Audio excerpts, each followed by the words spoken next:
What is cholesterol? Cholesterol is basically a fat that we circulates in our body and our blood. It's very important biologically because it's part of the cell membranes of all our cells. But the major reason we're interested in it is because high levels of cholesterol contribute to things like heart disease and strokes. What happens when cholesterol levels are too high? So basically, over time, the cholesterol, if there's too much cholesterol in the blood, it builds up on the walls of your arteries and it causes those arteries to narrow. And that's fundamentally the underlying problem in heart attacks, other forms of heart disease, as well as strokes and other conditions that affect your blood vessels like peripheral vascular disease and some kinds of kidney disease. How often should you check your cholesterol? For most people, it's suggested you check your cholesterol first at about the age of 40. If no problems are picked up, then checking every few years after then is a good idea.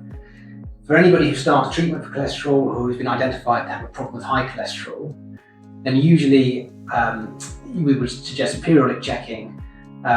We would normally suggest checking the cholesterol 3 months after any change, either in medication or lifestyle, and probably annually after that to make sure that levels stay where they should be. Are there any symptoms to look out for? So usually there aren't any symptoms for people with high cholesterol. It's a bit of a sort of silent killer. It's left unchecked. People with very high cholesterol might notice little fatty lumps build around the eyes. Sometimes you get a little white line around the iris of the eye, or even sort of fatty lumps that can build up on the tendons.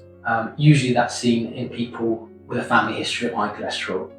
For most people, there'll be no symptoms until something like heart disease in the form of angina develops, or a stroke, for example. Can you reduce the build-up of cholesterol in your arteries? Yes, so the key thing really is acting early to prevent too much of a build-up in the arteries.